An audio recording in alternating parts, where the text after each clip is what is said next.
ನಾನಿವತ್ತು ರವೆ ಉಂಡೆ ಹೇಗೆ ಮಾಡೋದು ಅಂತ ತಿಳಿಸ್ಕೊಡ್ತೀನಿ. ನಾನು ಮೊದಲಿಗೆ ಇಲ್ಲಿ 2 ಬೌಲ್ ರವೆ ತಗೊಂಡಿದ್ದೀನಿ, 2 ಬೌಲ್ ಸಕ್ಕರೆ ತಗೊಂಡಿದ್ದೀನಿ, ಒಣ ಕೊಬ್ಬರಿ ತಗೊಂಡಿದ್ದೀನಿ, ದ್ರಾಕ್ಷಿ ಗೋಡಂಬಿ, ಏಲಕ್ಕಿ ಪುಡಿ ಹಾಗೂ ಕಾಯಿಸಿ ಆರಿಸಿರುವಂಥ ಹಾಲು.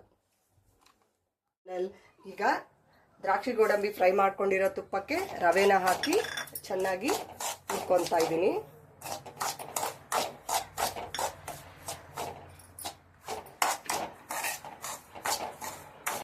ಈಗ ಶುಗರ್ ಆ್ಯಡ್ ಮಾಡಬೇಕು. ಶುಗರ್ ಆ್ಯಡ್ ಮಾಡಿ ಒಂದು 5 ಮಿನಿಟ್ಸ್ ಚೆನ್ನಾಗಿ ಫ್ರೈ ಮಾಡಿ.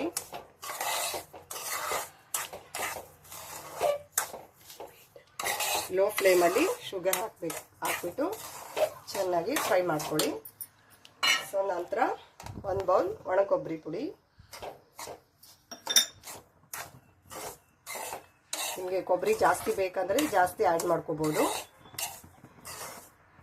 ಶುಗರು ಅಷ್ಟೇ, ನಿಮಗೆ ಸಕ್ಕರೆ ಜಾಸ್ತಿ ಬೇಕಂದರೆ 2.5 ಬೌಲ್ ಹಾಕ್ಬೋದು, ಇಲ್ಲಾಂದರೆ 1ಕ್ಕೆ 2. ಸೊ ಕೊನೆಯಲ್ಲಿ ಏಲಕ್ಕಿ ಪುಡಿ ಆ್ಯಡ್ ಮಾಡ್ತಾ ಇದ್ದೀನಿ.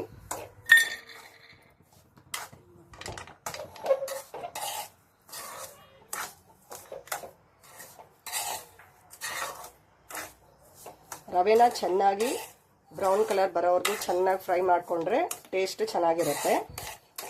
ಸೊ ಲಾಸ್ಟಲ್ಲಿ ಫ್ರೈ ಮಾಡಿರೋವಂಥ ದ್ರಾಕ್ಷಿ ಗೋಡಂಬಿ ಇಷ್ಟು ಹಾಕಿ ಚೆನ್ನಾಗಿ 1-2 ನಿಮಿಷ ಸಿಮ್ಮಲ್ಲಿ ಬಿಸಿ ಮಾಡ್ಕೋಬೇಕು. ಸಕ್ಕರೆ ಎಲ್ಲ ಸ್ವಲ್ಪ ಮಿಕ್ಸ್ ಆಗಬೇಕು ಚೆನ್ನಾಗಿ.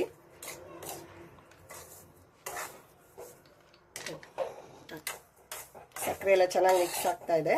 ಸೊ ನಿಮಗೆ ಬೇಕು ಅಂದರೆ ಸಕ್ಕರೆನ ಮಿಕ್ಸಿ ಜಾರ್ಗೆ 1 ರೌಂಡ್ ಮಿಕ್ಸಿ ಮಾಡಿಬಿಟ್ಟು ಹಾಕಿದ್ರೆ ಇನ್ನೂ ಪೌಡರ್ ಆಗಿ ಚೆನ್ನಾಗಿ ಮಿಕ್ಸ್ ಆಗುತ್ತೆ. ಬೇಡ ಹಾಗೆ ಹಾಕಿ ಮಿಕ್ಸ್ ಮಾಡ್ಕೋಬೋದು.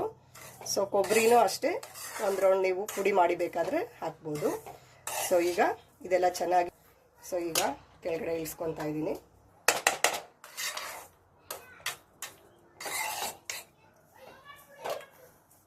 ಸೊ ಇದನ್ನು ಸ್ವಲ್ಪ ತಣ್ಣಗಾಗಕ್ಕೆ ಬಿಡಬೇಕು. ಒಂದು 5 ನಿಮಿಷ ತಣ್ಣಗಾದ್ಮೇಲೆ ಹಾಲು ಹಾಕ್ಬಿಟ್ಟು ನೀಟಾಗಿ ಉಂಡೆ ಮಾಡ್ಕೋಬೇಕು. ಸೊ ಇವಾಗ ಇದು ಸ್ವಲ್ಪ ತಣ್ಣಗಾಗಿದೆ. ಸೊ ಹಾಲನ್ನು ಹಾಕ್ಕೊಳ್ತಾ ನೀವು ಉಂಡೆನ ಮಾಡ್ಕೋಬೇಕು. ಸೊ ಸ್ವಲ್ಪನೇ ಹಾಲು ಮಿಕ್ಸ್ ಮಾಡ್ಕೊಳ್ತಾ ಉಂಡೆ ಮಾಡ್ಕೋಬೇಕು.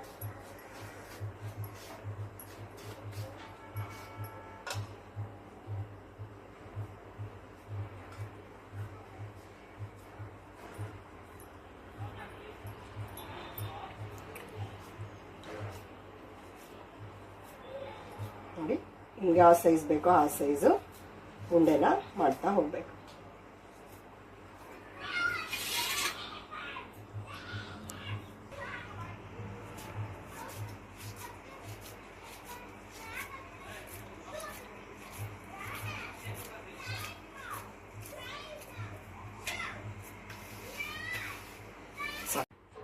ಹಲೋ ಫ್ರೆಂಡ್ಸ್, ನೋಡಿ ಈಗ ರವೆ ಉಂಡೆ ರೆಡಿ ಆಗಿದೆ.